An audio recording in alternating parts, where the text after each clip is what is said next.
के नाम आए जिनको भूल गए थे लोग। 100 साल पहले की बात किसको याद है, कौन शहीद हुआ था? एक इमोशनल जुड़ा है, बहुत चलिए इमोशनल, थोड़ा मोटिवेशनल, हाँ।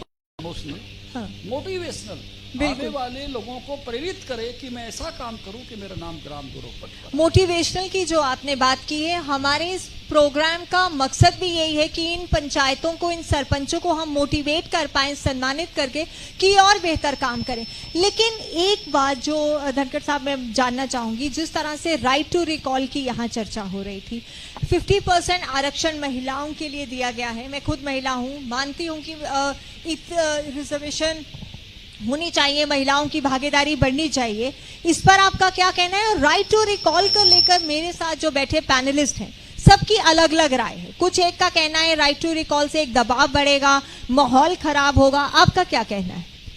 देखिए, लोकतांत्रिक पद्धति से काम करना है तो लोक को राजी रखते हुए करना, ये भी एक काम है। और उसमें रिकॉल में जो संख्या वो इतनी बड़ी दी है, 2/3 की है, तो 2/3 लोग आपसे नाराज हो गए हैं, तो फिर तो आपका सरपंच रहने का अधिकार नहीं है, मामला ठीक नहीं है।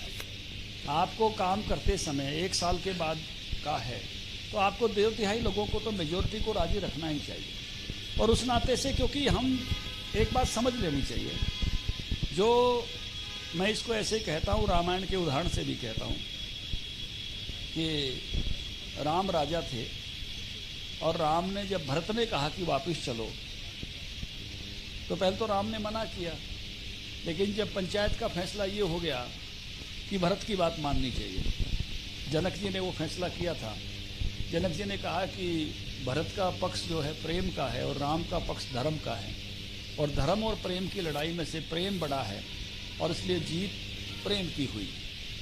लेकिन जनक जी ने अगली बात कही कि प्रेम की पूर्णता इस बात में है कि प्रेमी के चरणों में बैठ के पूछ लेना चाहिए कि उसकी रजा क्या है। तो भरत अपने स्थान से उठे और राम के स्थान पर गए और उनके चरणों में बैठ के पूछा कि भाई मेरे लिए क्या आदेश है। तो राम ने पहला वाक्य कहा, मैं अपना राज्य वापस लेता हूँ, ये राज्य मेरा है। लेकिन दूसरा वाक्य कहा कि भरत, प्रतिनिधि के नाते मैं आपको 14 वर्षों तक अपना राज्य संभालने का आदेश देता हूं। अब ये राज्य जो अब वर्तमान में जो राम है वो प्रजा है। हमारे हरियाणा में कहते हैं गांव और राम, तो राज तो उनका है, करने के लिए प्रतिनिधि चुनते हैं। हरियाणा हरियाणा के लिए चुनता है, देश देश के लिए चुनता है, गांव गांव के लिए चुनता है। अब हम प्रतिनिधि हैं, जिस प्रतिनिधि को वो चाहें वो प्रतिनिधि उनकी अपेक्षाओं के अनुरूप काम करे, ये सदा हम पे दबाव रहता ही रहता है। आपने बहुत ही अच्छे और मीठे तरीके से रामायण का उदाहरण देकर लोगों को चुप तो करा दिया, लेकिन उसके बावजूद मैं ये जानना चाहूंगी, बहुत से ऐसे यहाँ सरपंच हैं जो ये मानते हैं कि इससे भाईचारा खराब होगा, दबाव होगा, और जो सक्षम सरपंच नहीं होगा वो काम अपना नहीं कर पाएगा, कार्यकाल नहीं कर पाएगा। तो धनखड़ जी प्लीज एक स्ट्रेट आंसर आपसे जरूर चाहूंगी कि आप क्या मानते हैं? मैं इसको कुकर की सीटी की तरह मानता हूं। सारे 5 साल दुश्मनी पालने की बजाय अगर जल्दी दुश्मनी हो जाए और दबाव हो जाए तो हट जाए। मैं कहता हूं लोकतांत्रिक तरीके में विश्वास करना वो ज्यादा अच्छा है। यहां मर्डर होते थे जी,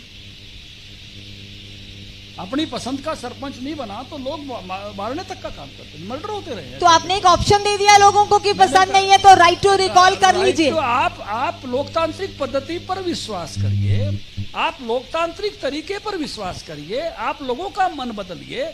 आप अगर आपको नहीं पसंद आ रही है बात तो हटाने का काम करिए। आप उस तरह से मत सोचिए जैसा पहले कभी सोचा जाता था। पहले युद्ध होकर राज मिलता था, आज लोकतांत्रिक पद्धति है। तो इसलिए मैं इसमें ये कहना चाहता हूं कि ये एक कुकर की सीटी की तरह से है जो उस प्रकार के प्रेशर को कम करेगा, लेकिन दोहरी तलवार नहीं चलनी चाहिए।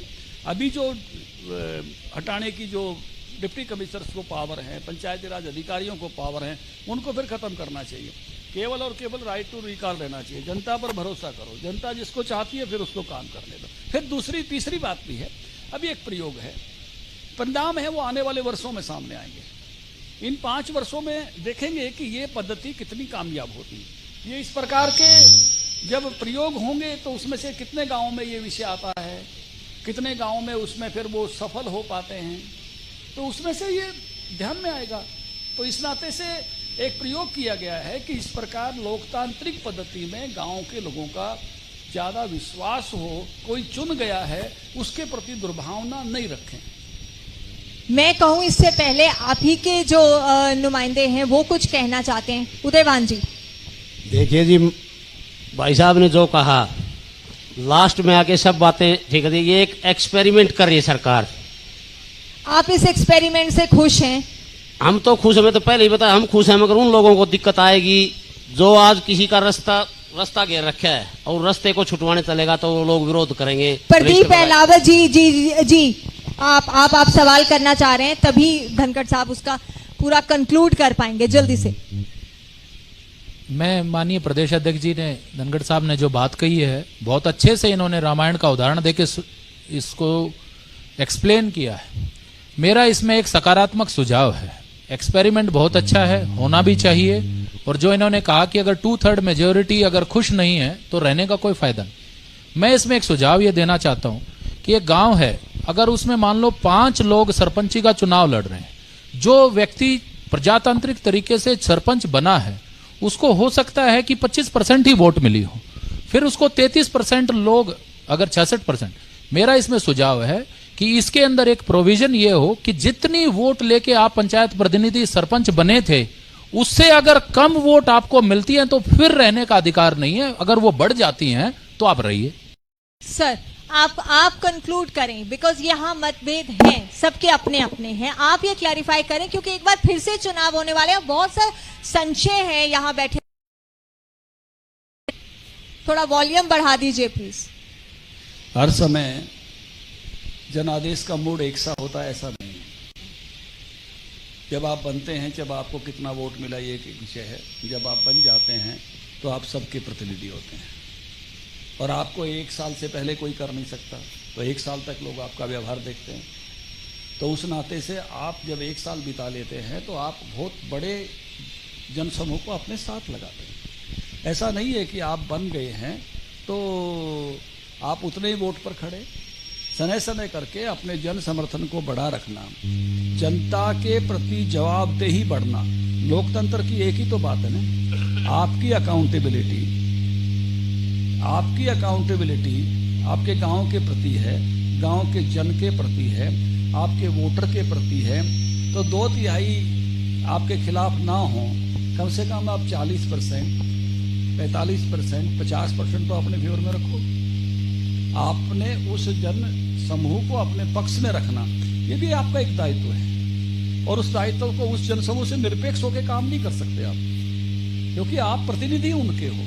तो इसलिए एक छोटे समूह को, जो बहुत बड़ा समूह नहीं है, अभी 50% की बात भी नहीं की गई, इस बात को सोचा गया है। तो इसलिए आप 40%, 45%, 50% लोगों का आप उससे ज्यादा जीत सके, अच्छा है। आप 60% का मन जीते हैं, 70 का जीते हैं, 80 का जीते हैं, 100% का जीते हैं। लोग रिपीट भी करते हैं सरपंच को, लोग बैठा सरपंच भी बैठा देते हैं।